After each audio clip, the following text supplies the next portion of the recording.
Ray malala o, sotranao izahay noho ny fitiavanao sy ny famindramponao, satria mbola afaka miantso ny anaranao amin'izao andro alina mangina izao.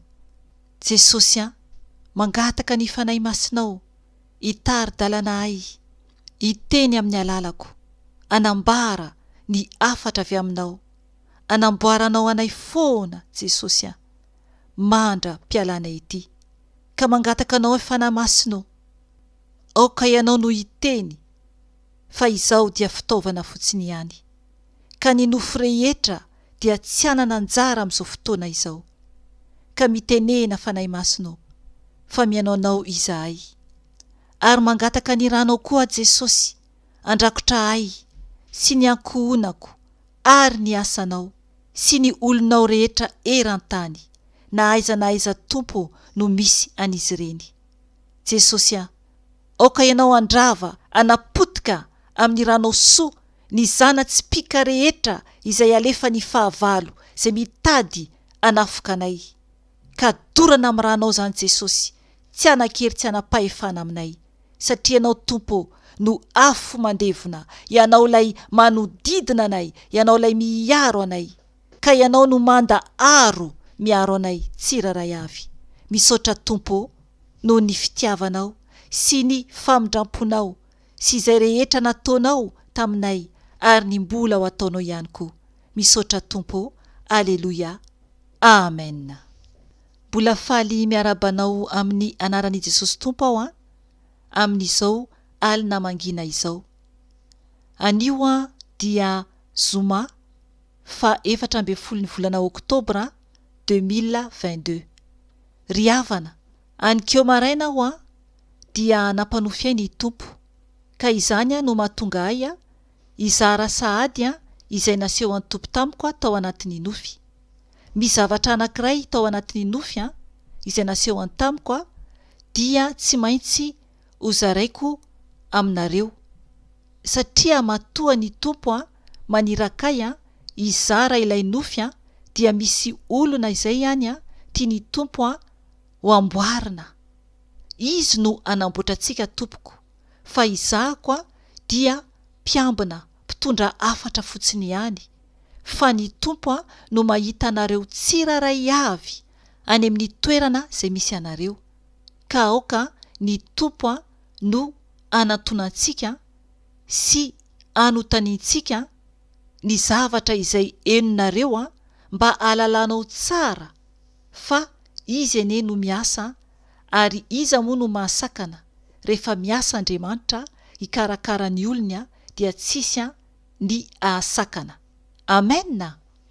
Ry havana, alohan'ny ilazako ny nofy izay naseho an'ny tompo tamiko dia nanontany an'ny tompo anikeo momba ny verse nampahalalany ahy momba an'io nofy io, dia tao amin'ny Romanina 7:20 no nomeny.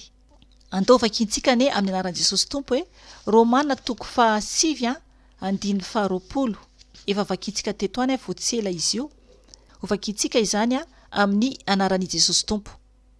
Ry olona, fa iza moa ianao no mamaly an'Andriamanitra, izay zavatra no volavolaina va ilaza amin'izay namolavola azy hoe nahoana ianao no nanao ahy toy izao. Amen. Ry havana, ino nomeny tompo anikeo dia ny anankiray ao amin'ny Jeremia 1:20. Ndao vakintsika koa dia anambara aminao ny amin'ny nofy aho rehefa avy eo. Jeremia 1:20. Ho vakintsika izany amin'ny anaran'i Jesosy tompo. Ary ity firenena ity dia ilazanao hoe izao no lazain'ny tompo, indro ataoko eo alohanareo ny lalan'ny fiainana sy ny lalan'ny fahafatesana. Amen. Ry havana, io teny io dia manambara ny amin'ny zavatra anjoan'ny olona tsiraray avy, zany hoe zay ray na ho any amin'ny tompontsika lalan'ny fiainana, na zay ray ho amin'ny lalan'ny fahafatesana ho very mandrakizay. Eo ambany eo dia manambara ny amin'ny zavatra ho ataon'ny tompo tena zava-doza, ny amin'ny hoisy hofatin-tsabatra, misy hofatin'ny mosary ary misy hofatin'ny areti-mandringana. Mangataka aminao amaky ny tantara rehefa misy fotoana ianao ao amin'ny bokin'i Jeremia 1:20 dia aoka ianao no amaky alalanao tsara ny tantara fa tsy anazava momba an'io aho fa ny amin'ny teny nomeny tompo momba ny amin'ilay nofo zany tiany ambara amintsika. Zany hoe isika izany raha tsy miverina amin'ny tompo dia ho zava-doza ny anjoantsika. Marobe ny zavatra teneny tenin'Andriamanitra ny amin'ny zavatra mety ahazo ny zanak'olombelona rehefa mandà ny baikon'Andriamanitra isika. Dia ny iray amin'ireo zava-doza ireo no mety ahazo antsika. Ary ao amin'ny Romanina izay novakiantsika teo dia manambara marina fa isika tokony tsy hanova izay nataon'Andriamanitra. Zany hoe rehefa ohatran'izao isika dia ohatran'izao. Ry havana, hitantara momba ny nofy ahako. Nanofy aho ny divaraina teo. Ny nofy azoko dia misy an'izay ramatoa izay io ramatoa io zany izy io olona malaza be. Betsaka isika no mahafantatra azy. Za tsy hanonona anarana satria tsy nasain'ny fanahy masina hanonona anaran'io olona vedety be io ahako. Io ramatoa io zany dia tena manan-karena be izy io ary tena ao anatin'ny fiainana an'izao tontolo izao be. Malaza be izy ary rehefa misy ny fety any Amerika zany na hoe ireny stara ireny zany no hita mivoaka dia ao anatin'izany koa io ramatoa io sy ny fianakaviany. Dia naseho an-tompo ahy tao anatin'ny nofy io ramatoa io, gaga be mihitsy ahako. Ny zavatra naseho an-tompo ry havana dia hitako izy io mametaka amin'ny nifiny zany hoe appareil dentaire. Zany hoe le izy zany hitanareo ohatrana pozina nify zany le izy fa transparent. Zany hoe alaina zany ny marika ny nifitsika, ohatra nifitsika rehetra ny ambony sy ambany dia rehefa avy eo zany iny lasa ohatran'ny plastika manify afaka apetaka amin'ilay nify eo ambony dia afaka apetaka koa amin'ilay nify ambany. Betsaka zany ny olona manao an'izany rehefa matory amin'ny alina ohatra. Zany hoe misy ny olona zany tena hoe simba nify be dia mila amboarina zany ilay nify atao mahitsy dia makany amin'ny orthodontiste zany na hoe dentiste moa arakaraka an'izay hoe manao an'izany dia alaina izany ny pozin'ilay nifinao, alaina anatina ohatrana paty reny zany ny apetaka amin'ilay nify angalana ny forme an'ilay nify dia anamboarana an'izay ohatrany hoe plaque kely zay afaka anaromana an'ilay nify zany ambony de misy kosany le ambany. Ry havana, tsy miteny akory hoe tsy azo atao ny manamboatra nify raha ohatra ka simba ny nifitsika. Tsy hany zany no tiany fanahy masina atoro fa anoy an'ilay nofy aho rehefa avy eo. Fa ny tiany fanahy masina zany ampahafantarina amin'ilay nofy dia hoe ny zavatra aitraitra, zavatra hoe nifinao zany tsy simba, nifinao zany tsara, afaka mitsako tsara, afaka mihinana tsara.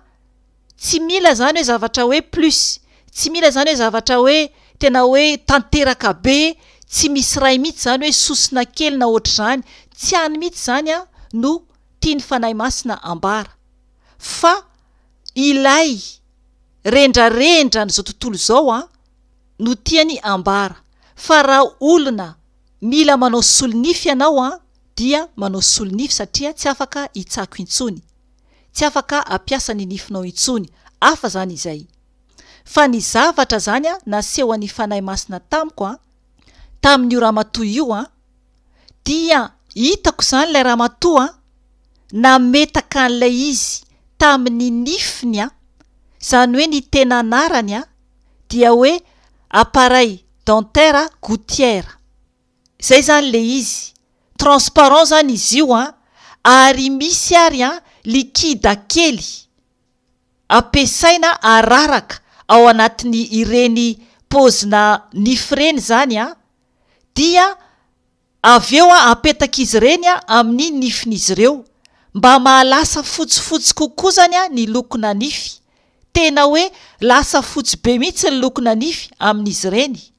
Nefa ny lokona nify tsy tena fotsy raha tena mijery isika, fa ireo olona malaza zany na olona hafa tsotra koa dia mividy an'ireny, afaka vidiana fotsiny dia ohatrana seringy kely zay no misy likida ao anatiny araraka amin'iny gouttière iny zany, amin'iny appareil dentaire iny zany dia avy eo apetaka kolena amin'ny ilay nify zany ireny zavatra transparent ireny, dia lasa fotsifotsy be zany ny nifin'ilay olona. Zany no hitantsika amin'ireny olona sasany ireny olona malaza ireny na koa ny olona mpanao filma koa ny sasany mampiasa an'izy ireny.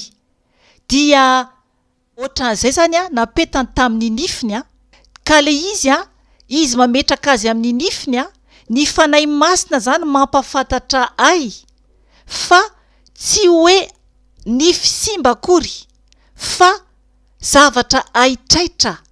Dia naseho ny tompo tampoka fa potika be tampoka ny nifin'ilay ramatoa, lasa maintimainty be daholo ny nifiny ary tena potika simba be ary misy zany ohatrany hoe banga mihitsy, tena potika. Hitanareo hoe tenenina hoe ohatrany hoe simba tanteraka zany ilay nifiny dia hitako zao mihitsy ilay nifiny ohatran'ireny hoe maloto be zany le nifiny nefa tena lasa mivadika maintimainty lasa tena ratsy dia tena ratsy ary simba tanteraka.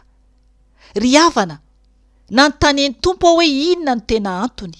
Tena antony ny tiany tompo ambara amintsika dia hitandremantsika, satria isika koa zanak'Andriamanitra, miteny antsika hoe zanak'Andriamanitra kristianina, dia maro no latsaka ao anatin'ny aitraitra amin'ny zavapoana. Raha ohatra manomboka manaraka fomba n'izao tontolo izao isika dia very, tena very, satria tompoko tsy ho tapitra zavatra vaovao no fironiny Satana amandriana antsika zanak'Andriamanitra. Voalohany aloha dia andanimbola. Misy ary tena mitrosa mihitsy nefa ny kristianina mba hanao ampametimety ny tenany. Mitandrema tompoko, mitandrema tompoko. Eto ny tenin'Andriamanitra izay nomeny tompo antsika teo ao amin'ny Romanina 7:20 dia miteny amintsika mihitsy ny tenin'Andriamanitra hoe ry olona, fa iza moa ianao no mamaly an'Andriamanitra izay zavatra no volavolainy va ilaza amin'izay namolavola azy hoe nahoana ianao no nanao ay toy izao. Amen. Tokony zany isika tsy hiay loatra ny nofintsika tompoko, tsy hiay loatra ny nofintsika. Raha manambola ianao hividianana zavatra ohatran'ireny na zavatra hoe tsy ilaina, mandehana manome ny mahantra, ampitafio ny tsisy fitafiana, hividiany fanafody ny marary, omeo izay tsy manana, fa tsy tsara ny hoe manambe nefa tsy manome ny hafa, na hoe mandanindany foana. Ny tenin'Andriamanitra tao amin'ny Jeremia 1:20 izay novakiantsika teo 9:9 dia mazava tsara mihitsy ny tenin'ny tompo tamintsika. Andao averintsika vakiana amin'ny anaran'i Jesosy Tompo. Ary ity firenena ity dia ilazanao hoe izao no lazainy tompo, indro ataoko eo anoloanareo ny lalan'ny fiainana sy ny lalan'ny fahafatesana. Amen. Ry havana, eo alohantsika tsirairay avy ny lalan'ny fiainana sy ny lalan'ny fahafatesana. Aoka izay ny manaraka ny fomba n'izao tontolo izao raha miteny ianao hoe zanak'Andriamanitra, raha hoe miteny ianao hoe kristianina. Aoka izay ny amin'ny fitafiana izao tontolo izao mividy zavatra lafo tsy takatry ny vola akory, mividy an'izao zavatra tsy tokony ho vidiana izao, nefa ny milaza hoe kristianina. Jesosy dia tsy niay momba ny amin'ny nofo mihitsy izy, fa ny ara-panahy, ny fanahin'ny olona no novonjeny. Ary voalaza raha hoe ny akanjon' Jesosy dia tsisy zaitra, ary ny kapany dia fantatritsika tsara fa sandalina. Isika nefany ndraindray dia mitady zavatra mihoapapana be, mila tena mitandrina isika tompoko. Aoka ho tsapantsika fa ny arena sy ny zavatry ny tany dia izao tontolo izao no miay izany. Momba ny amin'ny fikolokoloana ny vatana hoe tsy maintsy zavatra ohatr'izao no anaovako, tsy maintsy zavatra ohatr'izao no vidiako, dia aoka ho fantatritsika tsara fa izao tontolo izao no miay izany. Raha tena manaraka an' Jesosy ianao dia manomboka tsy tia izao tontolo izao. Ry havana, engany tompoko ka tena hijery an' Jesosy isika, ka hanomboka tsy hiay intsony ny amin'ny nofontsika, fa kosa hanomana ny tranontsika any an-danitra. Izany hoe hikarakara ny tranontsika hovatantsika any an-danitra. Raha tiantsika ho tanteraka amintsika izany dia mila miova famindra isika, mila miova fiainana isika. Izany hoe adinoina ny likosa ary manomboka mandray ny tenin'Andriamanitra, manomboka mizara ny tenin'Andriamanitra, manomboka manaraka ny lalan'i Jesosy, dia tsy miay intsony izao fiainana izao, satria ity tany izay itoerantsika ity izao dia vakansa fotsiny ataontsika eto, fa ho potika sy ho levona izao tany izao. Fa ny fanahintsika tsy mba ho levona, fa ho avy ny fotoana hijoroantsika eo anatren'Andriamanitra, hitsarany antsika tsiraray avy. Ao amin'ny Matio 4:4-5:30 dia i Jesosy no niteny an'io teny io hoe, ovakiko amin'ny anaran'i Jesosy Tompo, ny lanitra sy ny tany dia ho levona, fa ny teniko dia tsy mba ho levona. Amen. Ry havana, engany ka tena hiverina amin'i Jesosy ianao, hibebaka amin'i Jesosy, ankatoa an'i Jesosy, anara-dia azy, ary hijoro amin'izay ho tena zanak'Andriamanitra, ho fitaratra fa tsy hitaratra. Voninahitra ho an'Andriamanitra irery ihany, ary fiadanana ho an'ny olona izay ankasitrahany irery ihany. Amen.